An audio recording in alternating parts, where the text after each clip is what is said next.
Go to proceed. Restart complete. Y'all have a good trip. Roger that. You slowly wait for it. 30. 29. At 28. 27. 26. 25. 24. 23. 22. 21. 20 seconds and counting. 19. 18. 17. 16. 15. 14. 13. 12. 11. 10 seconds. 6. 5. 4. And a 3. 2. 1.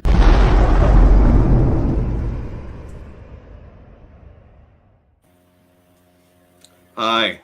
Welcome to Trust No One, the X-Files podcast, where some of my fellow agents and I discuss episodes of the X-Files. Today, we'll be discussing the 13th episode of the X-Files, directed by David Nutter.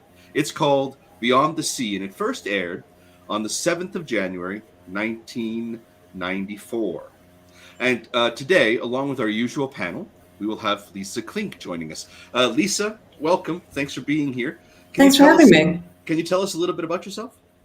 Well, I'm a writer, mostly sci-fi.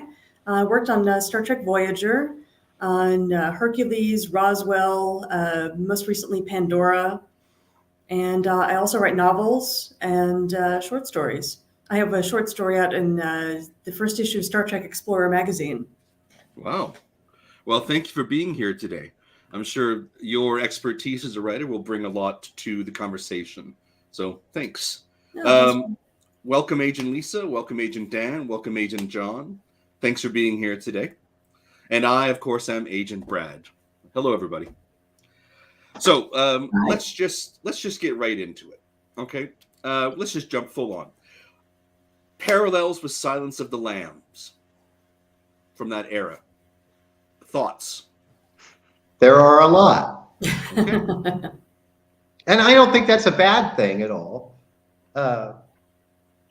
You've got an agent who has lost her father, who meets with a serial killer, who knows all of the buttons to push to get her on his side. That's a little bit right there. Mm-hmm. Anyone else?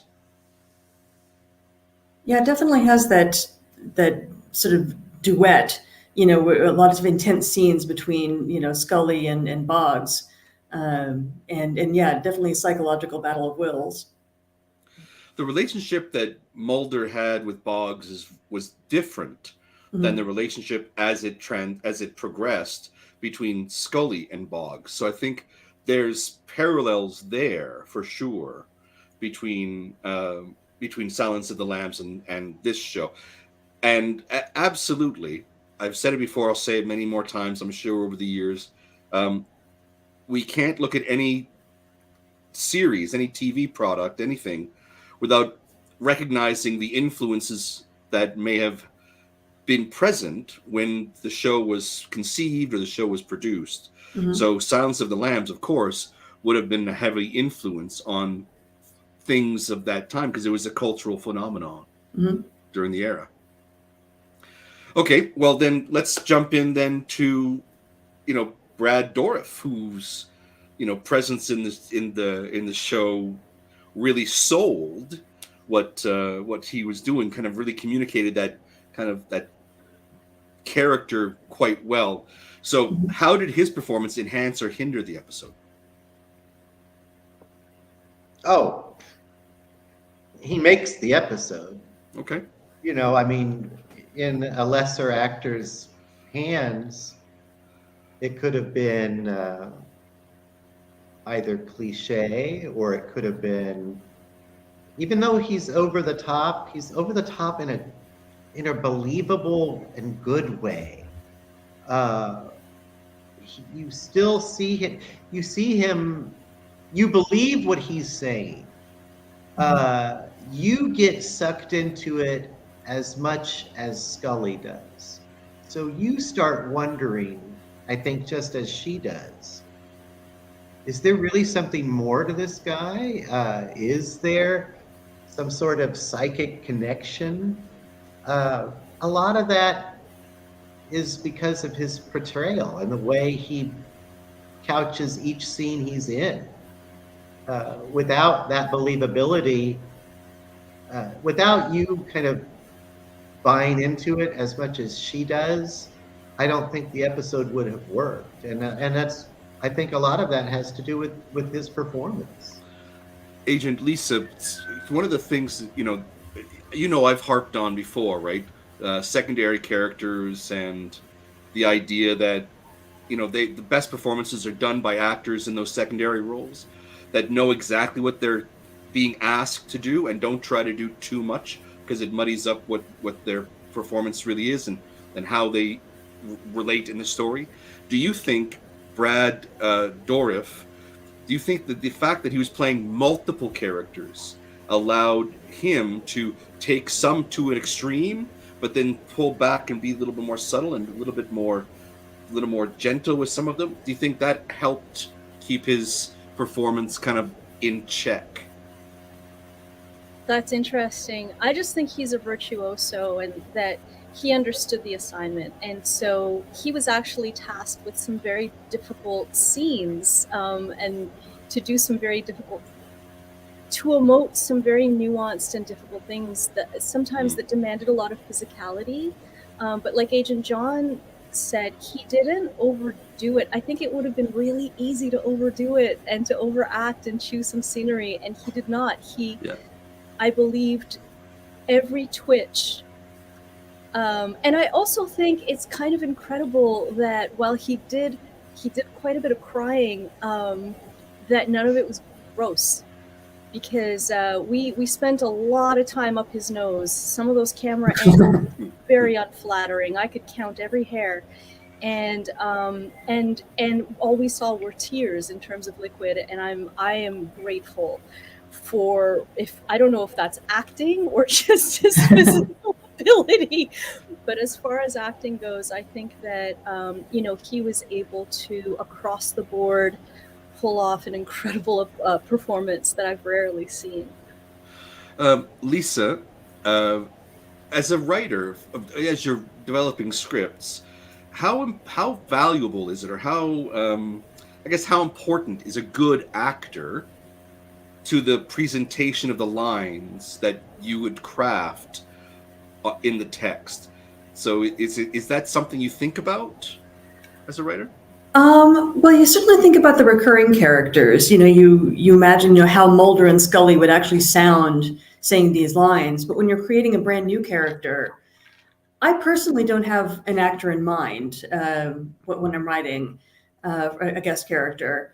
And honestly, I don't really worry about it too much until we get to the casting room and we actually see some different portrayals and see what different actors bring to it that maybe I wouldn't have thought to bring to it myself.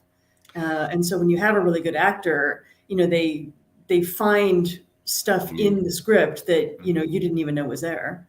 So the script, you start with the script, you have a sense of what's there, what you're hoping to communicate, not just in terms of the lines, but also the emotional, the interconnection between characters. But then the actor comes in and they can find even more nuance, they can find even more subtlety. Yeah, that's certainly what you're looking for when you cast somebody, is somebody who brings something original. Lisa, does that mean that you've had a hand in the casting process? On Voyager, I did because I was a producer, and so I got to go to the casting sessions, which was really, really invaluable. And of course, you must have had the experience of saying, "No, that actor's not quite right for this, but maybe for this." So you kind of see them and what they bring, like they become like puzzle pieces almost in that context. Yeah, no, there are definitely a lot of actors that you said, it's not quite a fit, for this part. But we really like the actor, and maybe, the casting people would bring them in. If you've watched, Star Trek, that we use a lot of the same actors over and over again because we like them. Okay. Well, that's good. That's good for us to know. Can I ask Lisa a question as well? What did you think of Brad's performance in this? I thought it was great. I thought it really walked the line between, do you believe him or do you think he's being manipulative? You know, because he really had to make both of those things credible. And you know, you had to wonder: is he actually insane? Is he actually psychic, or is he just playing this to the hilt? Well, And, that you know, actually, I'm still not sure of the answer Yeah. to that. I'm really not. I'm still not sure. I'm sorry. I keep jumping in, Brad. hi. Hi, guys. Sorry I'm late. No problem. Hi. I've dropped the questions to the session today in Messenger, so you can see them. That leads to the next question, actually.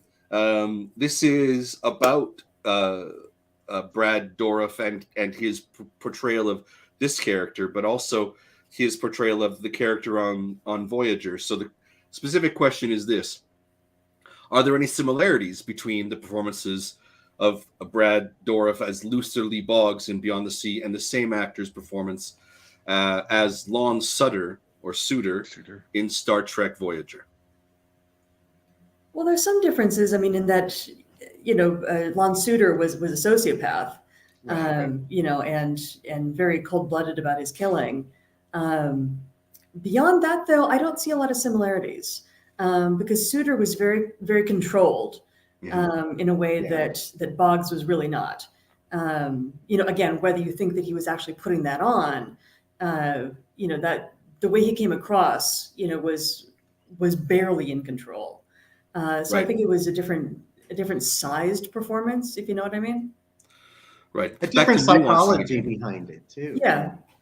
A difference, or you know, I think there was different motivations there too. Mm-hmm. So then let's jump into the next question, which is: was Boggs a brilliant con man, or did he really have abilities? I think it could be both.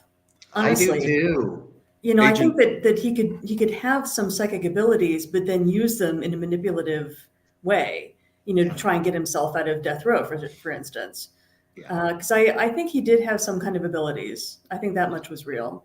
What do you think, Agent Dan?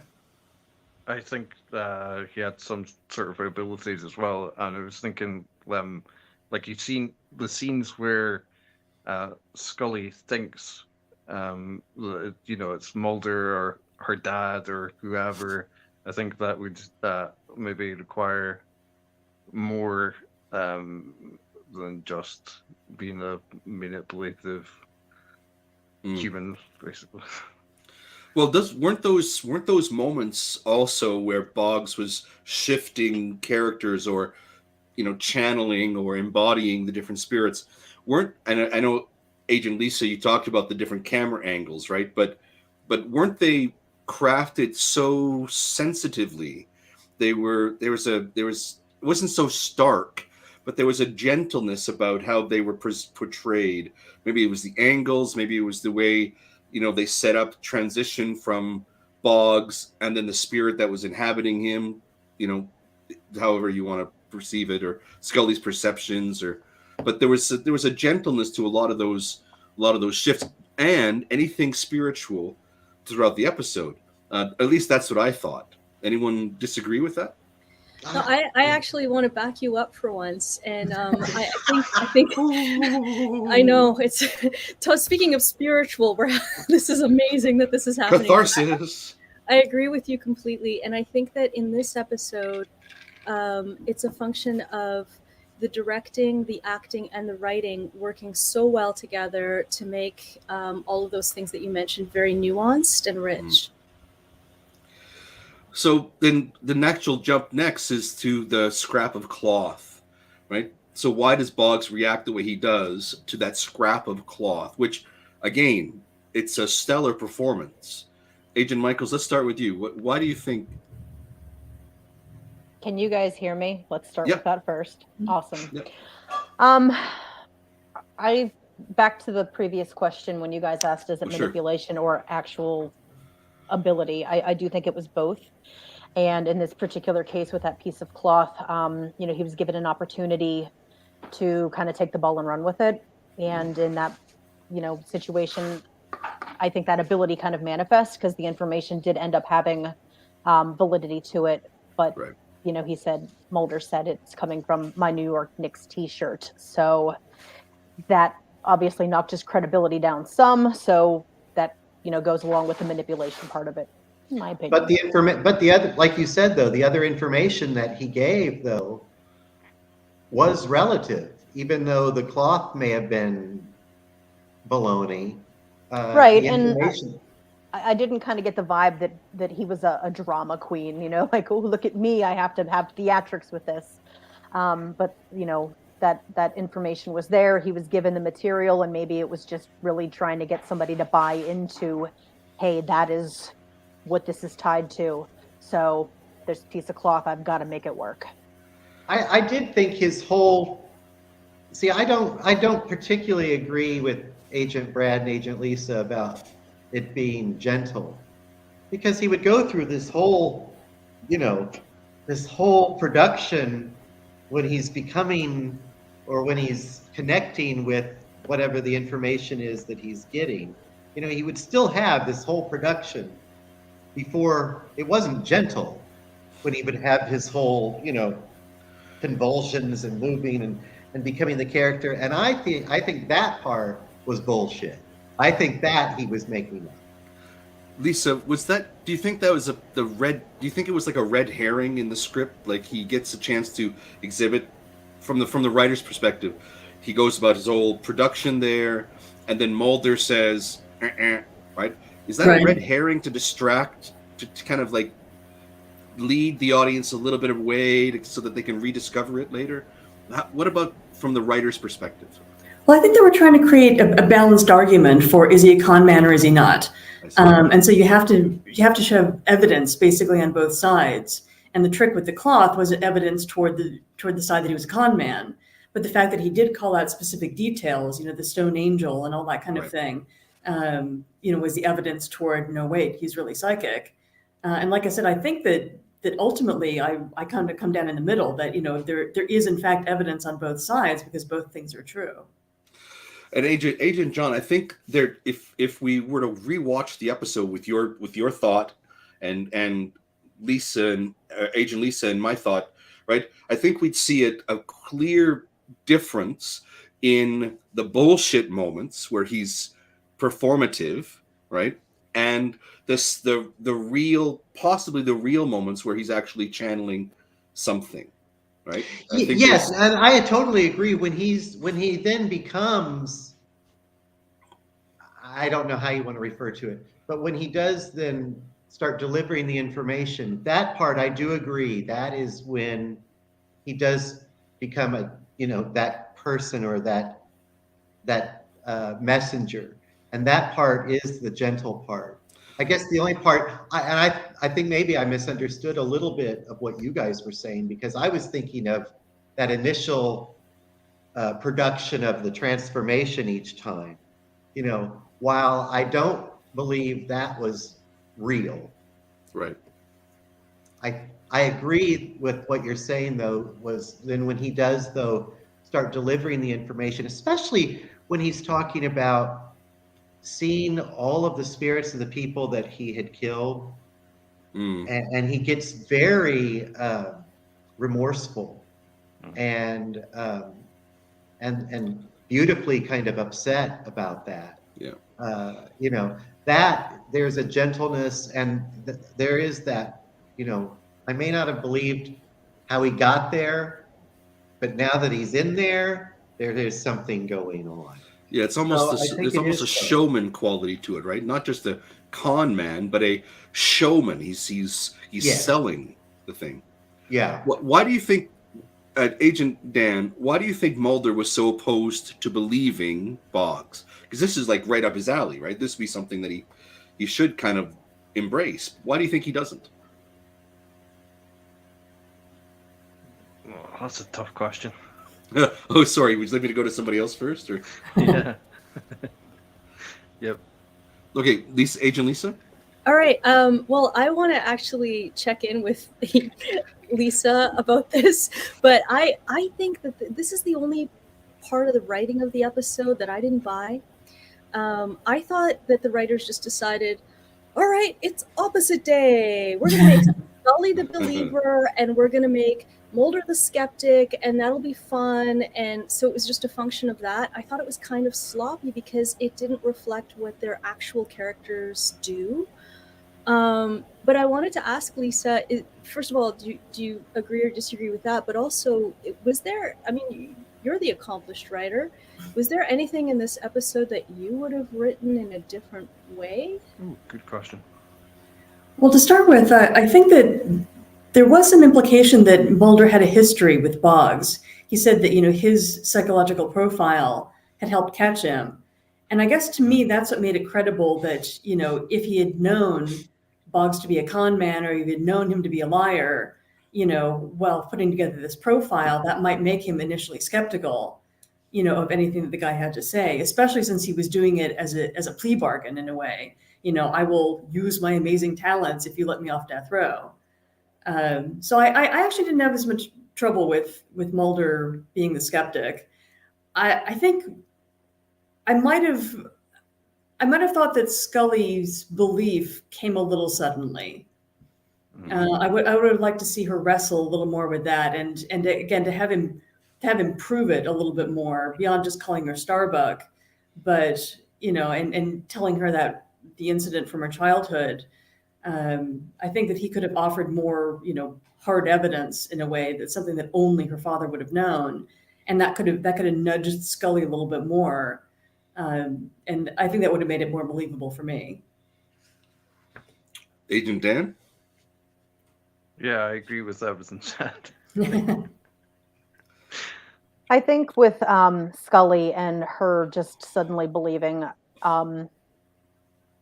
if you've lost somebody, when you're going through that grieving process, I think sometimes you're looking for a sign, looking for something to be there, and you're not necessarily thinking as clearly and rationally as you normally would. And maybe that part wasn't written well into what was happening, but I think maybe, looking a little bit deeper from the surface with what was going on with Scully, I think that may have played a role in what was going on with her. And, back to the whole Catholic faith, having been part of the church for a really long time, you're looking for signs and symbols, that person is there. And it's really easy to buy in when your heart's hurting and you're grieving. And, she clearly lost somebody that she really loved. And, that's, I think maybe it wasn't projected as well as it could have been in terms of why she, kind of did a 180 there. But I think, from, again, having been part of the Catholic Church, just that faith, that belief, I think is probably what carried that part into the episode. I thought, on the point of her being vulnerable to sort of suggestion, I thought the same thought crossed my mind. But also it kept thinking that both Brad Dourif and Gillian Anderson were bringing their A game basically to the performances, and basically I watched it, I kept keeping track of more the emotionality of Scully and her character arc, where it seemed at the start she's talking with her father, and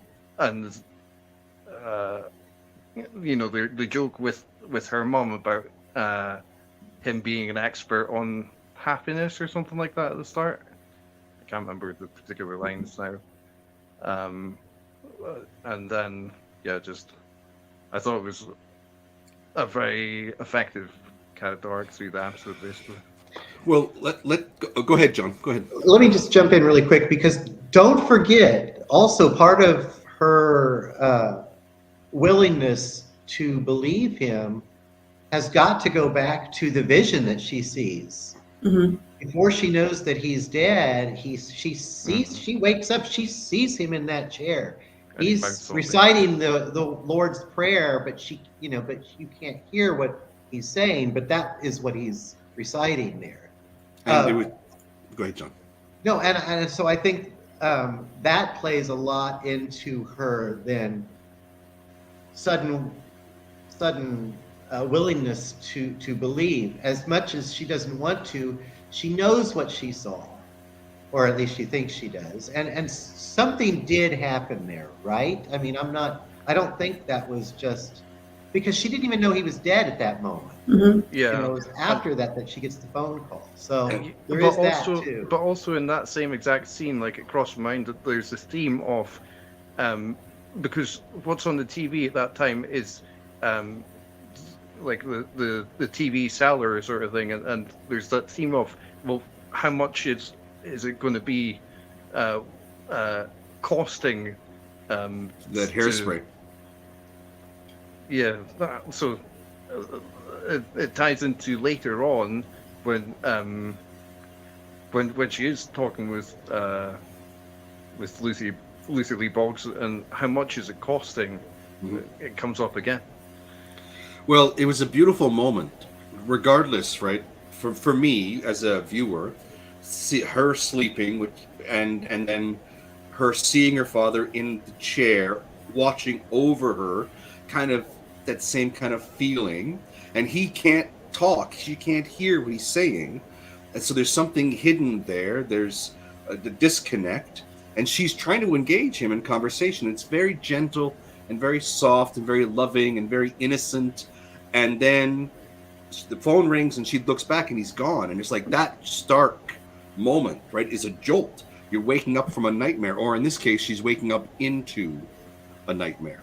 But let's move on to the questions, because this is about her parents, and specifically, we can carry on talking about that kind of context.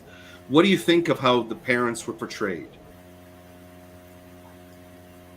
Anyone want to jump in on that? I dislike them in like a gut reaction of like just really being grossed out by both of them for different reasons, and I think that's because actually the writing and acting was so great. But as characters and how they were portrayed, I was like, yeah. Okay. Yeah, the mother was so soft and like, eh. And then the father was like this, like, kind of hard-ass military guy that I made all sorts of assumptions about. Yeah. You know, I Remember wouldn't the want them to be era. my parents, but I thought that like the characterization was actually very rich and nuanced. For me to read into and project all that stuff, then something was good about the acting and writing there, I think. Well, I thought Anyone else? when at the end of the teaser, and she had seen the father in the chair, that's basically like what it separates. It crossed my mind that that's basically what separates. That's what makes it the X-Files. It gives it the supernatural edge to the teaser, because otherwise I thought, well, the teaser would otherwise just be like a soap opera like teaser. It would just be, you know, in that genre. You're then talking about the family dynamics again. I think it's very like soap. Anyone else? Did anybody else notice, and maybe this wasn't real, maybe it was just my imagination. It seemed like her mother, Scully's mother, was prompting her father to tell her something, but he doesn't. Did anybody else catch that near the beginning? Yeah, it was I get the sense that it was meant to imply there's unfinished business. That's exactly what I was going to use, the term unfinished business. And I know Okay. that a lot of military families, dads can be very rigid when it comes to those kinds of things. I understand that, you know, that's probably how they wanted the character to be played. I just didn't like it. My dad was in the military, and yes, that cold side can be there, but I've never had to doubt whether or not he cared or was proud of what I've done. And again, I understand when you go against what your parents' expectations are for you, that they might not be happy about it. I just wish there would have been a little more to her dad before he died. For me, I think it would have done a little bit more. I didn't dislike Scully's mom. I do like how she develops as a character over time. Not necessarily great in this particular episode, but She comes back, huh? maybe. Well, I feel that the moment those two characters, that first scene was to establish something that was essential for the next act, which was that there's this relationship that, in essence, that she's still a little girl relative to her parents. Her parents care for her. Mom says, let me help, but she says, no, I got this, it's fine, Mom. So she's a little girl trying to show Mom that she's a big grown-up. But then with the dad, she reverts back to little girl behavior. Aye, aye, Ahab, or aye, aye, Captain, or, and then he calls her Starbuck, little childhood nickname. It's about the dynamic that she has with both parents. And I think the actors had played those roles really well, right? The close up of the dad. Of course, the character dies, but the actor portrayed such love and such affection in that little brief moment, right, that they had with the hug and the interaction, that it was just clear that there was some deep connection there. But I think also, sorry, go ahead. Sorry, I think also it sets up. That's like all part of the character study. That's the thread through the episode, and pays off with the last scene, where she's like, I didn't need to hear per se from him because I knew already that he loved me because he was my father. Yeah. Right. And I think I may be in the minority here, but I actually would have liked them to have a more troubled relationship. I would have liked more unfinished business. Well, I think that goes into Agent Michaels saying, I wish there had been a little more time spent on that. Yeah. Yeah, because I think that would have motivated Scully more to want closure. If there was something really specific, between them. I mean, she does ask at one point, was he proud of me? But I think that if we had had him more overtly disapproving in a way that would have been what she wanted to hear specifically. And I don't know. To me, that would have worked a little better. I think that may have suggested that it might have taken more than one episode to get over. I think it's usually wrapped up with one episode. And I think there were some bigger objectives with this episode in terms of Mulder-Scully relationship that they were aiming for, not so much just Scully's relationship. So it was a means to an end as opposed to the end unto itself. I wonder if that was that. But did she see her? Was it just a vision, or did she actually see the spirit of her father? What would you say to that? Let me just show. This is an actual vision that she saw. Who would side on that? This is something that she actually saw. He was there, the spirit of her father. All right. Who says it was? Okay, so we got three. Even if it was a hallucination, like I count that as like she saw it, like she thinks she saw it. Right, but not a spirit per se. Just a hallucination versus a spiritual presence. Look, in our culture, it's weird. But in other cultures, it's not unusual to talk about seeing a dead relative within hours or days of their passing. It's considered normal. Yeah. So did she see it? I believe she had some sort of a vision or hallucination. I do too, only because of the timing of it. I think she had to have actually seen that, just because of the timing. Because at that moment, she didn't know that he was dead. I don't know. Man, I don't know. So in this episode, it becomes clear that the journey, regardless of how long the journey was and whether it was too abrupt, she goes from being an unbeliever to being more of a believer. So finally she gets that. She gets there. And she even says at one point, "I thought you would be happy with me embracing the," she says that to Mulder. Is it only out of grief that she this fleeting kind of moment of grief, or is she actually on a journey, a spiritual journey of that sparks the belief that will come later? When what is it that we see here, and why is it difficult for her to accept it? Why is it difficult for her to say, yes, I actually do believe?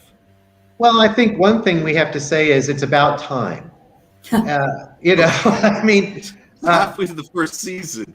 Yeah, I've been saying for a couple of weeks now, my God, how much does she have to see before she starts to believe some of this? And I know that had to have been part of what was on the writers' minds as well. It's like, it's time. We got to give her something, that she's not always playing the skeptic every time. So obviously a lot of it has to do with just, the intention behind the writing of it is to give her that. What do you think, Agent Michaels? What do you think? I think what Agent John said makes a lot of sense. And as I had said earlier, in her particular situation, I think grief maybe played a role into wanting to believe. Her seeing what she saw before even knowing. I think if that would have happened to me, that would have definitely made me question, is this real? Is this not real? But I think anytime you've gone against something for so long and you're a rational thinker and you're backing everything up with science, it's probably really, really difficult to deviate from that, even when the writing's on the wall in front of you. And also, she says that she's reluctant to be a believer because of fear. Yeah. So her journey begins. She's holding on to the rigidity of science and the rigidity of observational awareness of the world and explaining things away, the phenomena away. It's a safe space. It's not. It's everything has an answer. Everything has a reason. Everything can be explained. But anything other than that, there's a fear component. But is that why she has faith? Does the faith in God explain, right, sufficiently for her the other part? Right? And then how does the seeing of her father's spirit or her vision of her father, and then Boggs, because we can't forget the second shoe. The second shoe of that journey was Boggs singing the song that was playing at the funeral, right? That was the first moment was scary. The second one was like, it shook her to her core. Yeah. So is it fear again that cracks through that kind of glossing, kind of general practice or umbrella of faith that she can't explain this even within her faith? Is that why she kind of gets a little bit unsettled? You mean at the end or? No, during the episode. Right, we were talking about her fear, and I'm wondering if her belief in Christianity helps to kind of settle some of that uncertainty along with her belief in science and kind of that logical, concrete, sequential kind of reasoning. And if the spiritual aspect of her experiences in the episode shake the foundations not just of the logical sequential, but also of the umbrella of her faith. Well, if anything, it kind of supports her faith. The idea that there is an afterlife. That if she did see the spirit of her father, it's his soul that has survived. So I think that wouldn't so much shake her faith as maybe some of the other stuff with Boggs and like giving really specifics about when you see the blue devil, and that kind of stuff. That I think would be more likely to shake her up. So, and perhaps that's why it's easier for her to believe in this particular case because of her faith in religion, and there is a confirmation there that there is an afterlife. So it's easier for her to take the next step into belief in this particular situation as opposed to maybe men coming from outer space, right? Because this still plays into her core belief system. Got it. So what do you think of the role reversals then in the episode?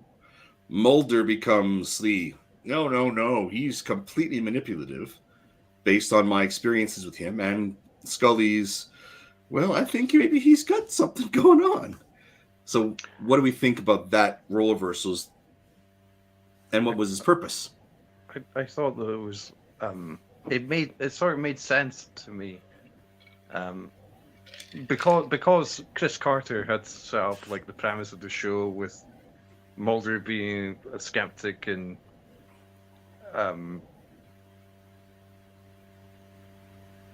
in sort of faith-based phenomena, and clearly, obviously, Scully being a believer, that it wouldn't be him that would then do the role reversal. It would be like Morgan Wong, I think, because that made sense to me. Okay. I loved it. I just loved it. Why? Like I just think it gave her so much more to do as an actor. Okay. And to develop her personality as a character. I absolutely loved that she got to really take center stage and run with the whole plot of the story. I absolutely loved her being able to do that. It gives some depth to both Mulder and Scully, doesn't it? Because they have not just now the positions that they've been given in the earlier episodes, but now they have a more nuance to their character because of experience that they've shared together, right? So we're going to jump ahead a little bit here. The hand on the cheek, when Scully comes back to work, Mulder talks to her, and she initially was like, why are you back? He says, and I'm paraphrasing. And he calls her Dana. Right, and then she goes, and she's like, oh God. And he calls her Dana, and then he rubs her cheek with his hand, right? Is that appropriate?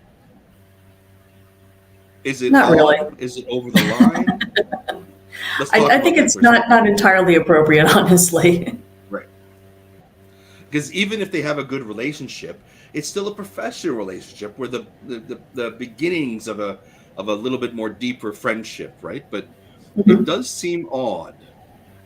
Anyone else? Lisa, come on. Agent Lisa, you got to have an opinion about that. I'm a little worried about saying this because it's going to be a bit controversial. I gotta say that in this one way, I kind of agree with the men's rights activists in that if you think the guy is cute, then the gesture is okay. If you think the guy is not cute, then it's creepy.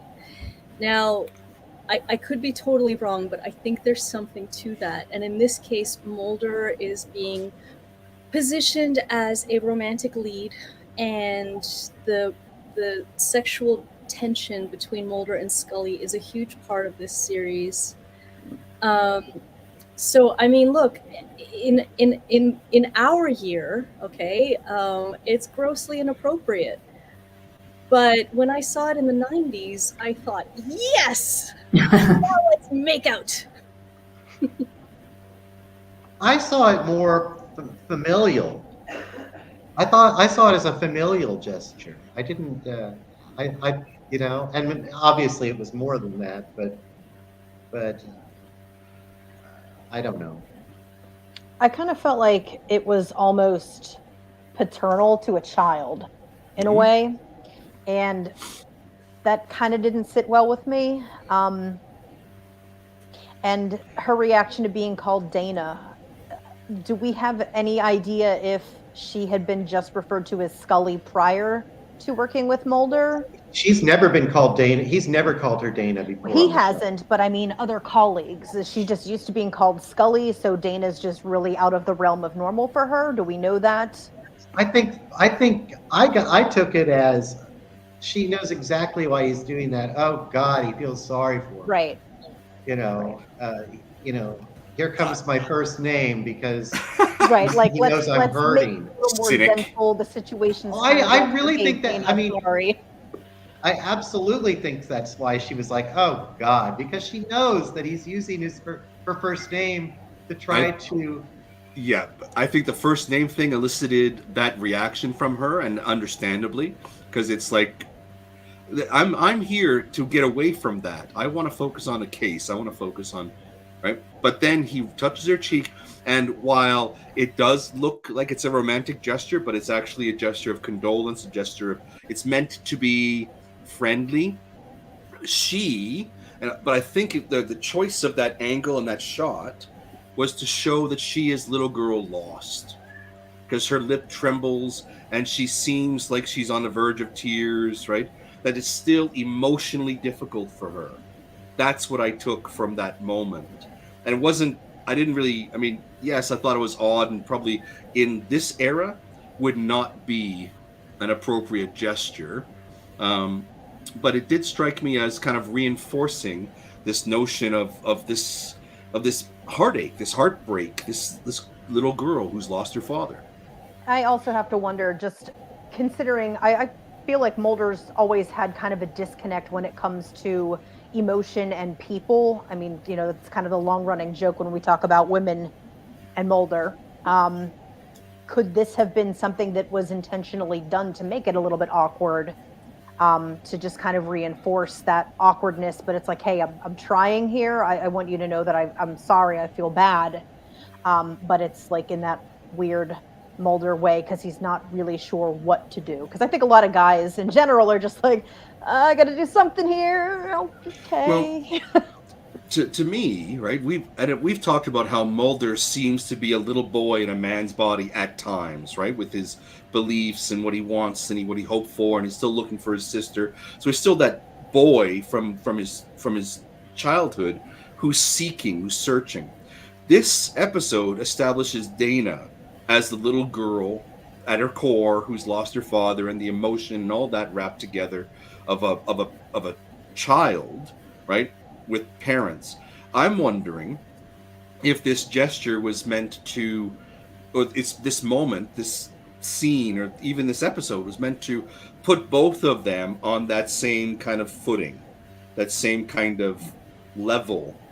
And how does that change their relationship?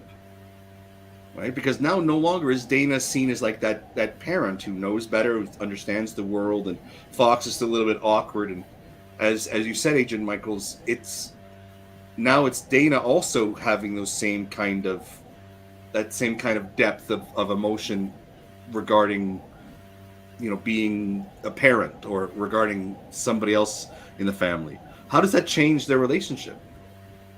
It's not romantic. The role reversal is, I think, what changes their relationship. I mean, her believing and him being skeptical. I think sort of each one of them sort of standing in each other's shoes for a minute, I think is what makes the relationship more solid.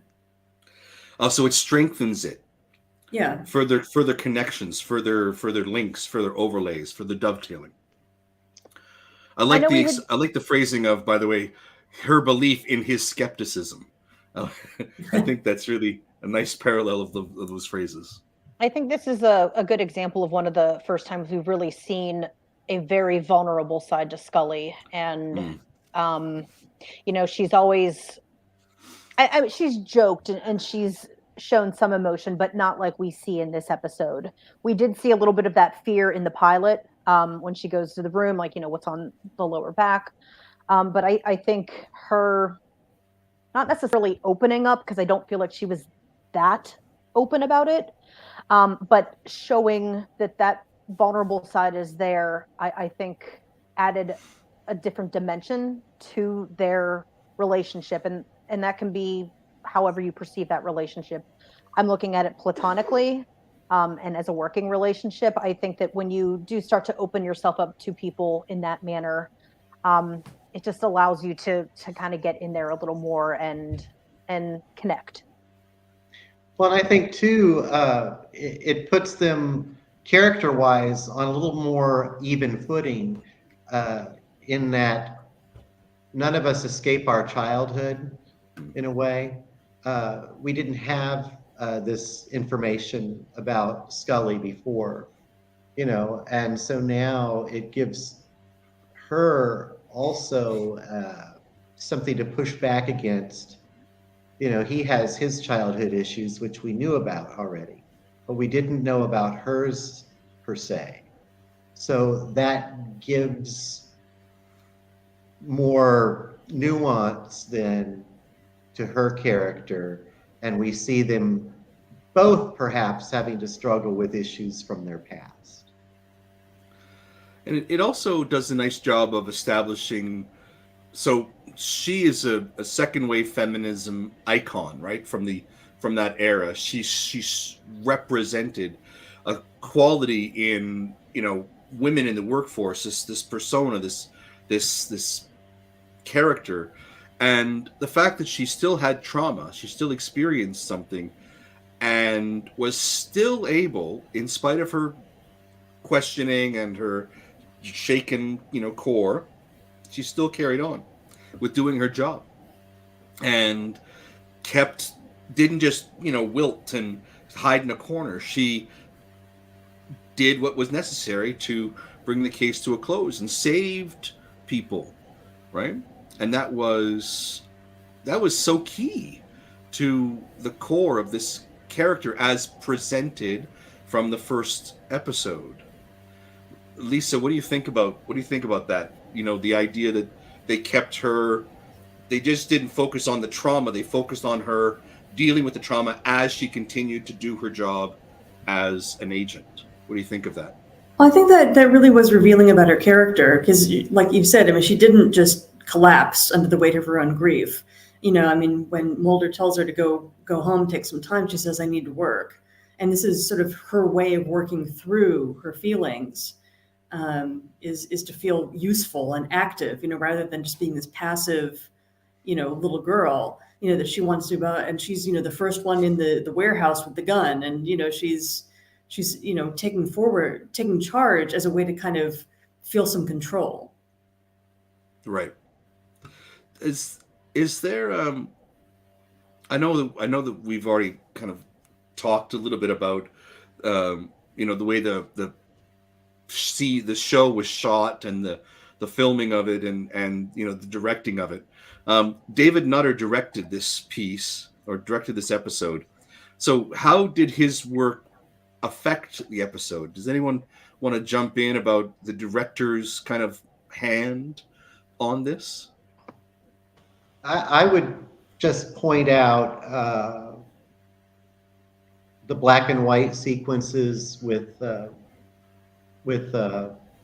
Boggs's memory of the ghosts of his past. And I would say that was very effective. And that's not something that we've seen on the show at this point. So that's a nice touch. And I thought that worked really well. Also, the fact that the actors that they chose for that, especially the two women, the two older women, there's that line of people. And it's almost this very kind of Kubrickian duality of people going down the line there, which I thought was very effective, and I thought that worked really well. It's a small little part of it, but I enjoyed that choice. It crossed my mind, like, how light is used in the episode, like the policeman shining or you think it's the policeman shining the light in, their eyes, and not being able to see him. As an example. There wasn't a lot of camera movement in a lot of scenes in this show. I think that was the director's choice, to allow the scenes to breathe and to allow the acting to really flourish. And I found the same with the video editing, that the pacing was very slow, to allow the excellence and the. I mean, it's a very beautiful episode. We learn a lot about Scully, but we also reflect a lot about love and grief. And I think that the fact that the director, it was whatever the opposite of frenetic was, that's what this episode was. It was very well paced, and I think that was a great choice. Lisa, how much does the working relationship between the writer and the director transfer to the scene work on the episode? Oh, well, I can only speak from my own experience, which was that the writers on Voyager didn't actually have a lot of connection with the directors. Okay. We would meet them obviously at the production meetings and, casting sessions, that sort of thing. But we weren't really encouraged to sit down one-on-one with the directors and talk about, how to interpret things or what our intentions were, anything like that. I think they felt like once we had written the script, kind of that was our contribution, and it was sort of the director's role to take it from there.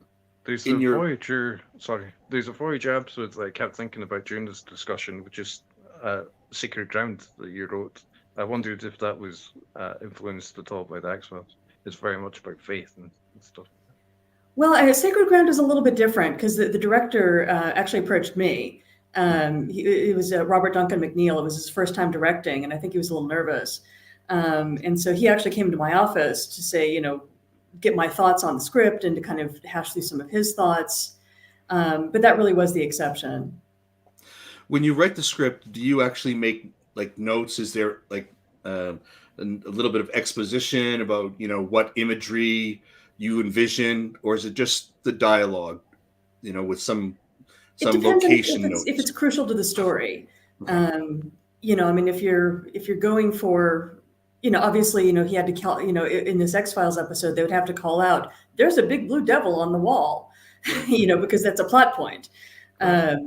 But beyond that, just for tone and for, just visual style, we really kind of left that in the director's hands. So you give them the skeleton and they add the meat. Yes, very much so. All right, I get it. Can we jump real quick? I know we're really, I can't believe this hour is already up. We're going to have to make this a two-parter, I think, because we haven't even barely touched the episode.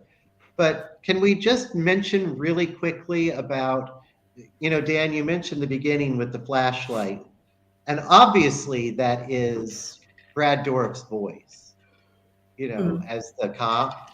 What's that? What is that? Is that a little bit of misdirection for us, or was there something else going on there?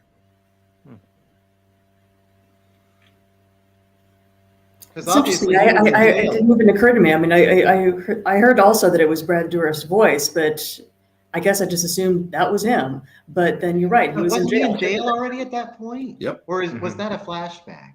I can't remember. No, that was the killer Henry that's using the flashlight. He was in jail. Abducting. So could that have been presented as proof that he was actually present inside the killer's mind? Or that's what I wondered too, or if that was just, I don't know. Well, that leads to this actual question. The episode is highly acclaimed and well received, and received lots of positive fan feedback or positive comments. But what imperfection or flaws did you see in it, if any? I kept thinking, I wish it wasn't in the days of episodic TV, basically, so much, because I kept thinking, it would be great if this actually, had more of an effect in the next episode, but knowing that episodic television at the time being what it was, it's unlikely they'll just, they will just go back to the set mindset that they've got. And also, it crossed my mind that I did really like the music by Mark Snow, but it did cross my mind that it might be really effective if he was at that time able to use actual orchestral sounds rather than electronic orchestral sounds. Yeah, the sounds might have made a difference, but overall, it was a pretty solid, beautifully shot. Stunningly acted. Well, with one exception, but we'll get into that in a second.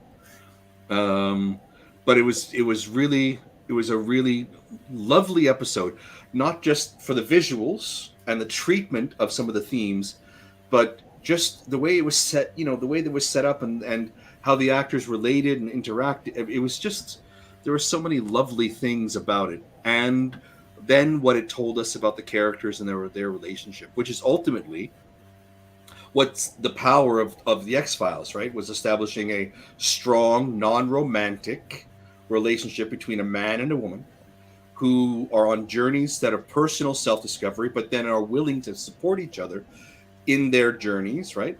Together, but also separate. I mean, there's so many wonderful things. Anybody else for imperfections? All right. So let's talk favorite character, and I'll tell you about. I won't go favorite. I'll do something else, but let's talk favorite character. You mean guest characters or any character? Any character in the entire episode, things that jumped out at you that you really loved, or and Lisa, I want you to be able to tell us why you really like this show. So please, you have the floor for a few minutes. Well, my pick would be Scully. I mean, she was my favorite character, in the whole series. But again, I think that they really did a good job in this episode of portraying her dealing with grief in a believable way, and trying to work through it, and sharing some with Mulder, but not like crying on his shoulder and that sort of thing. And so I thought that in this episode she was really well balanced between being emotional and vulnerable and being her usual professional self. Right. And why did Lisa, why did you enjoy the episode so much? I mean, you say it's your favorite, right? So yeah, is it for that I reason? think it's because of the character development of both Scully and Mulder. And sort of the reversal of their attitudes was certainly very interesting, and it again showed them both to be a little more three-dimensional than just skeptic, believer. That they had more going on than that, and I thought that was very interesting. A lot of shows of the time would have had, there are some exceptions, but a lot of shows at the time would have had the female character in tears, crumbling under the weight of her grief. And even if it was short and, you had to, bounce back, but it would have been a slower process. She was kind of wrestling with a lot of things, and which was the unique kind of take on her as a feminist icon. Mm-hmm. Anyone else? Favorite characters? I've got a favorite gas character because I think it's the guy that stands on the boat scattering Scully's father's ashes, because I thought that's such a short scene, but emotionally and it's really quite important that the person one job and he did it well. Yeah. Agent Lisa, Agent John, Agent Michaels, anybody? Agent Michaels, what were you going to say? I just agree with Lisa, not Agent Lisa, because she hasn't spoken. But I feel like Gillian Anderson did a hell of a job in this episode. When you're talking about grief, they talk about the different stages of it, denial, anger, bargaining, all of that. And I can just remember the one scene when she kind of bursts back into that cell with Boggs and is screaming at him, and there was just so much emotion to it. And I think anybody that's been through grief has probably felt that way in a situation, and again, it's making that connection with the audience, and she just did an amazing job with the character, showing so many different sides to it.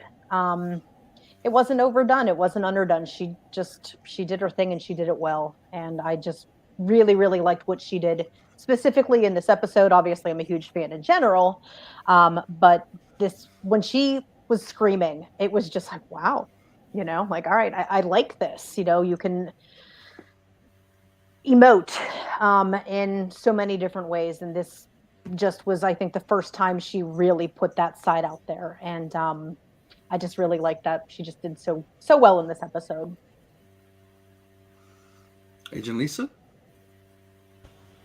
Oh, well, yeah, for me it was Scully and Boggs. I thought they were very rich and exciting characters in this episode. Beautifully written, in my opinion, beautifully acted. So I adored them. And, let's not forget Mulder. He actually didn't do badly in this episode either. He was in a supporting role. But it was interesting to see him be kind of stern with Scully and be a little bit of a jerk. I enjoyed that as well. And I'm sorry, Agent John, did you mention yours? It was I was trying to remember if we talked a lot about Brad Dourif just before we went on the air, or if I actually said anything while we've been on the show. But you know, I jokingly said, you know, he's the best psychotic crier out there. And I don't think that I actually said that while we were on the air before. So I do want to throw that out there, because he can bring the crazy, but there's always other layers to his crazy. And I just think, you know, they were really lucky to have been able to push to make it happen, that he was able to be the guest actor, because they had to really push. They didn't want to spend the money to have him come in. And it was money well spent. That's exactly what I was going to say. That is money well spent right there. It really was. And he needed, you know, he wanted more time too, to, you know, because even though it's a, you know, a weekly show, he needed a little extra time to get into the mind space of that character, and just the levels that are going on there, because again, I don't think we would be left with quite as much uncertainty as we are without his performance. Yeah, his the whole final walk, right, to the chair was, I mean, it was a stark kind of moment, but the way he portrayed it, you could almost feel sorry for him. And then the way it was visually shot, it was just beautiful, for sure. There are so many great actors, great moments, great performances. I liked I guess my favorite are always going to be those secondary characters, right? Like the father, right? Didn't have to do He's very great. much. He's always great. He's a great actor. He's always great too. Wasn't asked to do more than he actually had to do, and he went on professionally and he did it, and he captured the emotion. But the contrast of that, and you guys who are regular here, you know, I'm a big fan of, they just had to do one thing and they just had to do it well, and it helps. But the guy who was playing the killer, he chewed so much scenery. I'm surprised there were walls left in some of those shots. It was so, maybe it was the director wanting more, but he was pushing so much, and his physicality and the way he was moving, it was tiring just to watch the guy. I hated that performance. That's it, right? He was my least favorite ever of any of the other characters we've ever seen. And I'm counting the computer. I'm counting the computer in that earlier episode. So, machine.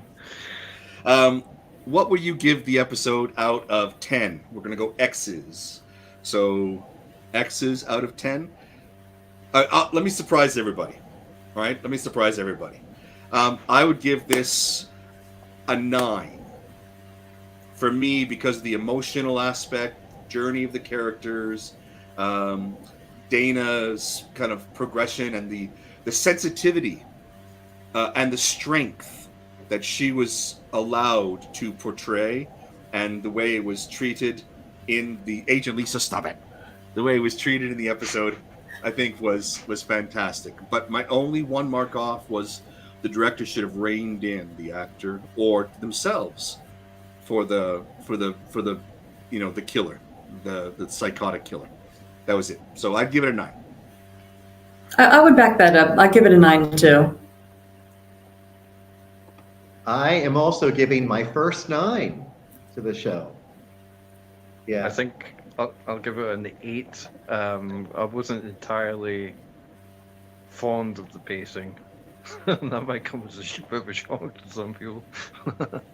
But and also, yeah, the music, I was like, I wish this was an actual orchestra that you heard playing over this music. It was lovely.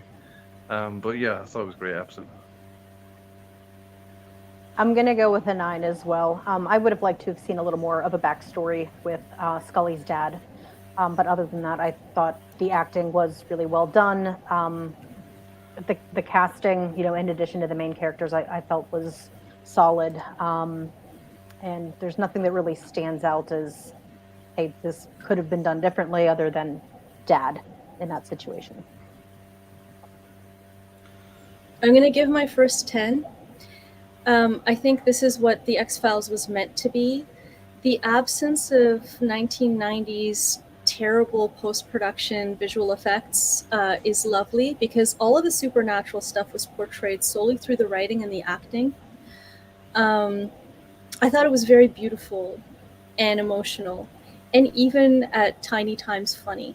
So this is a solid 10 for me, and this is the X-Files realizing its full potential.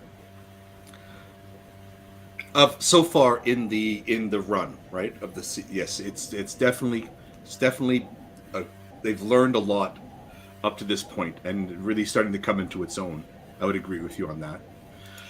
Well, panelists, thank you. Thank you, Lisa, for being here with us today, and thanks to everyone else for being here as well. Lisa, your details about writing and your expertise and what you brought to our discussion today, really wonderful. So thank you so much for being here. Oh, thank you for having me. This is really interesting. Come back and see us again. Thank you so much for being on. So I'll say thanks to the panelists, everyone else, for joining this discussion. We hope you, our viewers, have enjoyed it. And let us know in the comments section what you thought about this episode or any of the things we've discussed today. And please remember to like and subscribe to the video, and we'll see you next time. The truth is still out there. Thanks a lot.